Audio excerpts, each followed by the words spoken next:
और इसी को एक उठा के हम अध्ययन करेंगे। पहला अध्याय है हमारा भूमि का। भूमि में क्या पढ़ना है? तो सामान्य रूप से अर्थशास्त्र में जमीन अर्थात पृथ्वी की ऊपरी सतह पर मानव निवास करता है।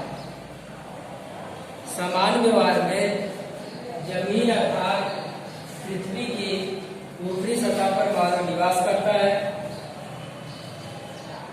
लेकिन एक मतलब क्या होगा जमीन का कि पृथ्वी की वह सतह जिस पर मनुष्य क्या करता है? निवास करता है। निवास करता है इसका मतलब रहता है, तो उसे हम क्या कहते हैं? भूमि कहते हैं। लेकिन अर्थशास्त्र में भूमि का अर्थ विस्तृत है। ये अर्थशास्त्र में इसका मतलब थोड़ा अलग होगा। तो ध्यान दीजिए, प्रोफेसर मार्शल क्या कहते हैं जमीन के विषय में? प्रोफेसर मार्शल कहते हैं कि जमीन वह प्राकृतिक देन है। जमीन वह प्राकृतिक परिबल है जो मनुष्य के उत्पादन में मदद करता है। वो प्राकृतिक परिबल है जो क्या करता है? उत्पादन में मदद करता है।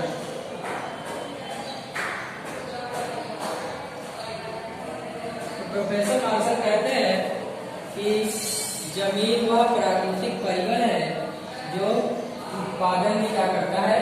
मदद करता है। तो यहाँ पर हम बात करेंगे जमीन में क्या क्या आता है। जमीन के अंदर किन बातों का समावेश होता है? हम अपने दैनिक जीवन में जमीन का अर्थ ये जानते हैं कि जहाँ मनुष्य रहता है वो जमीन है, लेकिन अर्थशास्त्र में जमीन का अर्थ क्या है? विस्तृत है। अर्थशास्त्र में क्या है? जमीन का अर्थ विस्तृत है। तो प्रोफेसर मार्शल कहते हैं कि जमीन वह परिबल है जो मनुष्य को उत्पादन में मदद करता है। क्या करता है जमीन? मनुष्य को उत्पादन में क्या करता है? जमीन मदद करता है। अब यहाँ पर एक बात निकल के सामने आ रही है कि जमीन में क्या क्या चाहिए। जमीन तो केवल जमीन प्रोडक्शन में मदद नहीं करेगा, उत्पादन में तो और भी चीजें जो मदद करती है। तो देखिए, जमीन के अंदर हवा, पानी, सूर्य प्रकाश, हवा, पानी, सूर्य प्रकाश, जलवायु,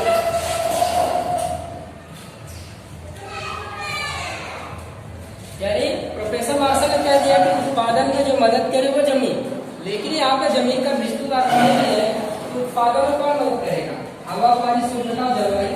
अगर ये चीजें सही नहीं होंगी तो उत्पादन नहीं होगा। तो यहाँ पर जमीन का मतलब है हवा, पानी और सूर्य प्रकाश और जलवायु का समूह, अर्थात जमीन। तो ध्यान दीजिए, और भी एक परिभाषा जमीन की निकल के आती है कि उत्पादन में मदद रूप, उत्पादन में मदद रूप खनिज है, वन है, खनिज है, वन है, पहाड़ है, गर्मी है। ये सारी चीजें क्या करती है? उत्पादन में मदद करती है। तो यहाँ पर इन सभी क्या कहा जाएगा? जमीन कहा जाएगा। यानी प्रोफेसर मार्शल ने कहा कि जमीन वह वस्तु है जो उत्पादन में मदद करती है, और उत्पादन में मदद करे पर हवा, पानी और सूर्य प्रकाश और जलवायु, ये क्या है? जमीन है। इसके अलावा खनिज, खाद, गर्मी, जमीन, ये सभी क्या है? भूमि। अब हम भूमि का लक्षण देखेंगे कि भूमि के लक्षण कौन से हैं।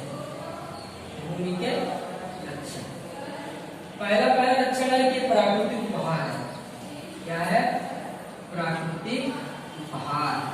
यानी इसको मनुष्य ने नहीं बनाया है, ये प्राकृतिक रूप से बनी हुई है, यानी ये मानव निर्मित नहीं है, मानव निर्मित नहीं है, यानी प्राकृतिक रूप से बनी हुई है।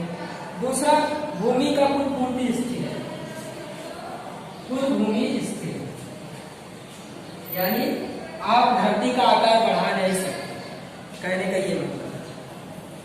तीसरा, भूमि भौगोलिक रूप से अगतिशील है, यानी गति नहीं करेगी, सूर्य की जमीन इलाहाबाद नहीं पहुंच जाएगी, ठीक है, गतिशील नहीं है, इसमें गति नहीं है। इसके बाद प्रत्येक भूमि की उर्वरा शक्ति अलग होती है, उर्वरा शक्ति अलग होती है, काली जमीन की उर्वरा शक्ति अलग होती है, लाल जमीन की अलग होती है, लेटराइट जमीन की अलग होती है, पड़खाव जमीन की अलग होती है, रेगिस्तानी मिट्टी की अलग होती है। तो प्रत्येक भूमि की उपजाऊ क्षमता क्या होती है, अलग अलग होती है। भूमि को जो मुआवजा मिलता है उसे किराया कहते हैं। आप अपने मकान किसी दे दीजिए, आप अपनी जमीन किसी दे दीजिए, आप उससे क्या वसूल करेंगे, किराया वसूल करेंगे। तो एक बार सरसरी निगाह से देख लेते हैं, भूमि क्या है।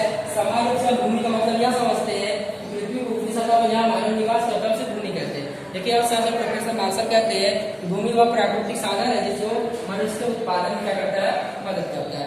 मनुष्य के उत्पादन में कौन कौन से प्राकृतिक परिबल मदद करते हैं, तो मनुष्य के उत्पादन हवा, पानी, सूर्य का जलवायु मदद करते हैं। इसके अलावा जमीन, भूमि किसका समूह है, भूमि खान, खनिज, पहाड़, पर्वत, नदी, झील इत्यादि का समूह है, ये प्रोडक्शन में क्या करते हैं, मदद करते हैं। तो यहाँ पर जमीन के कई लक्षण है। जमीन क्या प्राकृतिक उपहार है, मानव निर्मित नहीं है। कुल भूमि क्या स्थिर है, ये बढ़ नहीं सकती है। भूमि क्या होती है, गतिशील है, गति नहीं कर सकती है। प्रत्येक भूमि की उर्वरा शक्ति अलग अलग होती है। भूमि से जो हमें प्राप्त होता है, भूमि को से जो हमें प्राप्त होता है उसे किराया कहते हैं। उम्मीद है कि उत्पादन का पहला साधन भूमि आपको समझ में आया होगा। अब हम उत्पादन के दूसरे साधन की बात करते हैं, तो दूसरा साधन है श्रम। श्रम, श्रम क्या है, तो अन्य व्यक्ति की निगरानी में, यानी कोई व्यक्ति हो किसी दूसरे व्यक्ति की निगरानी में कुछ का आर्थिक प्रक्रियाएं करता है, यानी अन्य व्यक्ति की निगरानी में कोई व्यक्ति आर्थिक उद्देश्य से कार्य करता है, तो उसे हम श्रम कहते हैं, ठीक है। अन्य व्यक्ति की निगरानी में कोई व्यक्ति क्या करता है, शारीरिक और मानसिक कार्य करता है, तो उसे हम श्रम कहते हैं। श्रम करने वाले क्या कहते हैं, श्रमिक कहते हैं। श्रम करने वाला कौन है, श्रमिक है।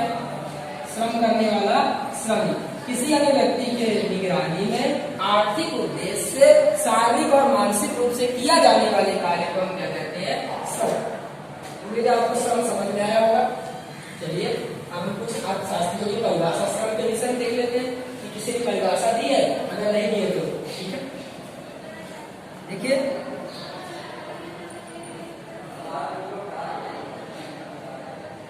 देखिए ज्यादातर अर्थशास्त्री क्या मानते हैं, जो अर्थशास्त्रियों की ज्यादातर संख्या है वो क्या मानती है, वो यह मानती है कि उत्पादन के दो ही साधन है, श्रम और जमीन, इसके अलावा कोई साधन नहीं है। ज्यादातर अर्थशास्त्री कहते हैं कि उत्पादन के केवल दो ही साधन है, श्रम और जमीन, ऐसा मानते हैं। देखिए हम बात करते हैं श्रम के लक्षण। श्रम के लक्षण की बात करें तो कौन कौन से लक्षण है श्रम के, तो सरसरी निगाह देख लेते हैं थोड़ा, श्रम के लक्षण कौन कौन से।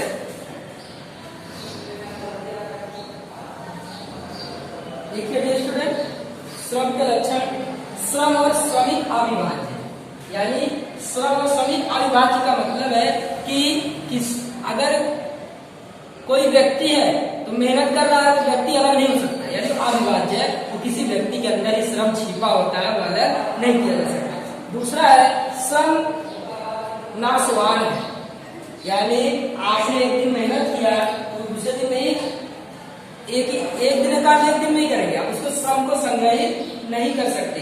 कहने का मतलब है किसान एक बार ही खेत जोतता है, उस पर एक बार ही फसल लेता है, लेकिन अब अगली बार उसे फसल लेना होगा, क्या करे, दोबारा खेत जोतना पड़ेगा। यानी श्रम को संग्रहित नहीं किया जा सकता। तीसरा लक्षण है कि सामाजिक मानसिक कारक जो है श्रम की गतिशीलता को प्रभावित करते हैं। सामाजिक कारक में जैसे वो किसी मुद्दे पे फंस गया हो या किसी से झगड़ा वगैरह कर लिया, उसके ऊपर मानसिक असर है। इसके अलावा चौथे बात करते हैं प्रत्येक श्रमिक की कार्य क्षमता अलग अलग होती है, यानी कोई ज्यादा काम करता है, कोई कम काम करता है, ये आप जानते हैं। पांचवा, श्रम को पूर्ति का आधार जनसंख्या पर है, यानी कि अगर जनसंख्या पर्याप्त मात्रा में है तो श्रम मिलता रहेगा, और जनसंख्या कमी है तो श्रम की पूर्ति दूसरे स्थानों से की जाती है। कहने का मतलब है कि जब देश आजाद नहीं था उस समय असम और दार्जिलिंग के 4 बागानों में मजदूरों को दूसरी जगह से लेके जाते थे, क्योंकि असम की जनसंख्या क्या थी उस समय काफी कम थी, तो उचित रूप से मजदूर न मिलने के कारण दूसरे जगह से मजदूरों को स्थानांतरित किया जाता था। यानी कहने का मतलब है जनसंख्या कम हो रही है तो पर्याप्त मात्रा में श्रम की आपूर्ति नहीं होता है। वर्तमान में एक शब्द हमारे देश में ज्यादा यूज किया जाता है, आप सबके हमारे देश में प्रधानमंत्री ने यूज किया है, जनसंख्या लाभांश, यानी डेमोग्राफिक डिविडेंड, जनसंख्या लाभांश। इसका मतलब क्या, वर्तमान में हमारे पास क्या है, युवा आबादी ज्यादा है, हम उसका युवा आबादी किस प्रकार से यूटिलाइज करें, किस प्रकार से उपयोग करें, किस प्रकार से प्रयोग करें कि हमारे देश के विकास में युवा आबादी के श्रम का उपयोग कर सके, इसी को कहते हैं जनसंख्या लाभांश। यानी युवा आबादी ज्यादा है तो हमारे पास क्या है, श्रम बल ज्यादा है, और हम क्या कर सकते हैं, तो देश का विकास कर सकते हैं। तो ये था आपका 5वां कारक। अब श्रम को जो पैसा, जाहिर सी बात है कोई व्यक्ति मेहनत करता है, उसको जो पैसा मिलता है उसे क्या कहते हैं, वेतन कहते हैं। भूमि पर जो पैसा मिलता है उसे किराया कहते हैं, श्रम को जो पैसा मिलता है उसे क्या कहते हैं, वेतन कहते हैं। अब बात करते हैं पूंजी की। पूंजी एक महत्वपूर्ण कारक है, क्या है, महत्वपूर्ण कारक है। पूंजी क्या है, महत्वपूर्ण कारक है। और देखिए ये मानव सर्जित है, ये क्या है, मानव सर्जित है। इसके पहले क्या था, श्रम और भूमि क्या थी,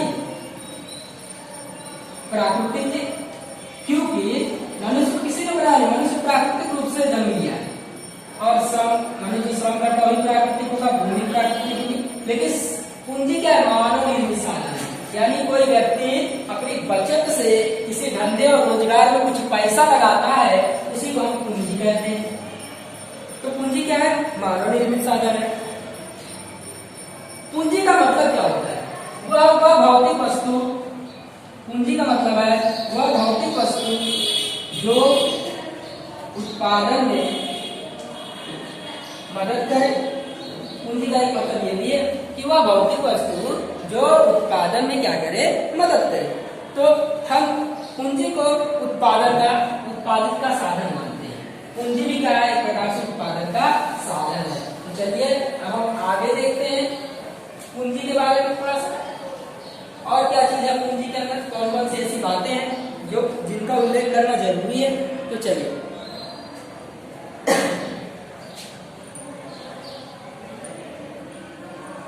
ये क्या है, ये उत्पादन में बार बार मदद करती है, उत्पादन में क्या करती है, बार बार मदद करती है। एक लक्षण ये भी है, उत्पादन में बार बार मदद क्या करती है, उत्पादन में बार बार मदद करती है। अब हम इसको एक एग्जाम्पल से समझेंगे। कहने का मतलब है जैसे कि कोई किसान है, एक ट्रैक्टर खरीद के लाता है, ट्रैक्टर में कुछ पैसा लगाया है, तो ट्रैक्टर क्या होता है, एक बार में यूजफुल नहीं है, ट्रैक्टर को कई बार उपयोग करता है, यानी उत्पादन में बार बार मदद होती है। तो यहाँ पर हम बात करेंगे कैरेक्टरिस्टिक ऑफ पूंजी के लक्षण की बात करेंगे। तो कौन कौन से लक्षण है पूंजी के, तो पूंजी क्या है, सबसे पहला लक्षण है कि ये मानव सर्जित, क्या है, मानव सर्जित।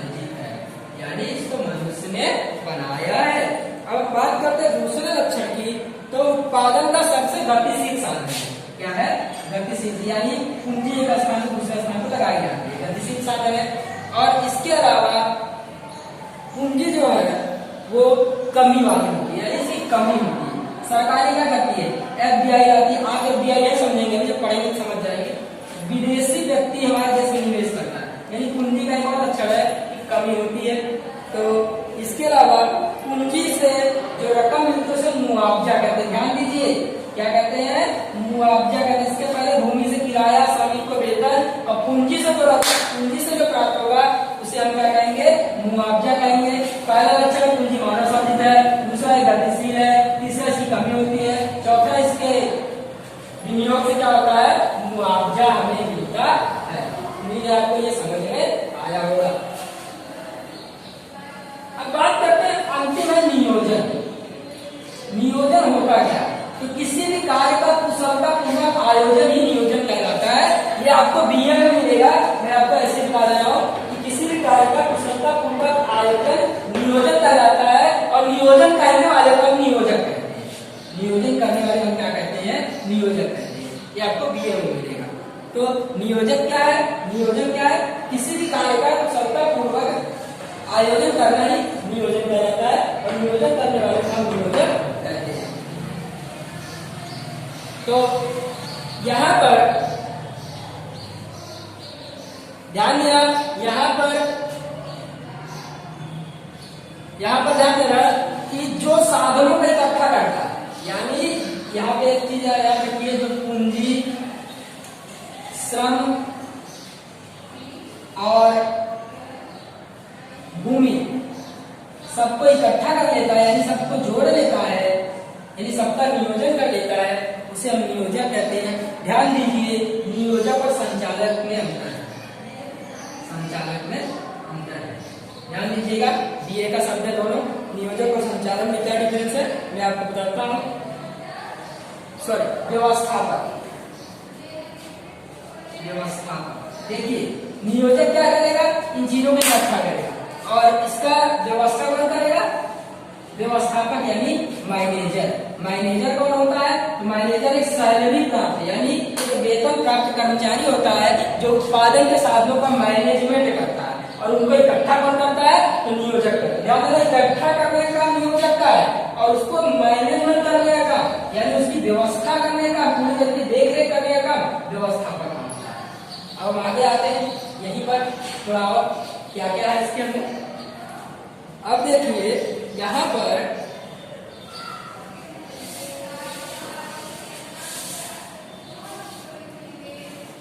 नियोजक के लक्षण क्या है। पहला लक्षण है कि वो आर्थिक निर्णय लेता है। पहला लक्षण क्या है, आर्थिक निर्णय लेता है। नियोजक क्या करता है, पहला आर्थिक निर्णय लेता है, यानी किसी भी चीज के लिए वो जोखिम उठाता है, किसी भी चीज को क्या करता है, निर्णय लेता है कि कैसे मुझे इस कार्य को करना है। वो पहले से अपने दिमाग में बैठा लेता है कि किस प्रकार से हमें कार्य को करना है। तो चलिए, पहला लक्षण ये है। दूसरा लक्षण है कि वह जोखिम उठाता है। क्या करता है, वो जोखिम उठाता है, मतलब कि कुल मिलाकर पूंजी बड़ी लगाता है। अब बात करते हैं नियोजन शक्ति या गुण है। ये क्या है, गुण है। अब मैं बताऊंगा जो गुण कैसे, इससे मिलने वाले मुआवजे क्या कहते हैं, लाभ कहते हैं। ध्यान दीजिए, यहाँ पर लाभ आ गया। भूमि में क्या आया था, किराया आया था, श्रमिक में वेतन आया था। इसके पहले हमने बात की थी कि जो पूंजी पर ब्याज मिलता है, मुआवजे को ब्याज कहते हैं, और नियोजक को मिलने वाले मुआवजे को हम लाभ कहते हैं। ध्यान दीजिए, गुण कैसे है। देखिए, नियोजन करने की कला सब में नहीं होती है। सब नियोजन या सब व्यक्ति नियोजन करने लगे, सब बड़े बड़ा बिजनेसमैन होते हैं। सबके अंदर एक कला नहीं होती, जिसके अंदर ये कला होती है वही नियोजन कहलाता है। तो आज आपका ये क्वेश्चन है, उत्पादन के साधन कौन से हैं, इसके लक्षण बताइए, सब विस्तार समझाइए। उम्मीद है आपको ये टॉपिक आपको समझ में आया होगा। आज के लिए इतना ही। अगले वीडियो में हम कुछ और टॉपिक देखेंगे।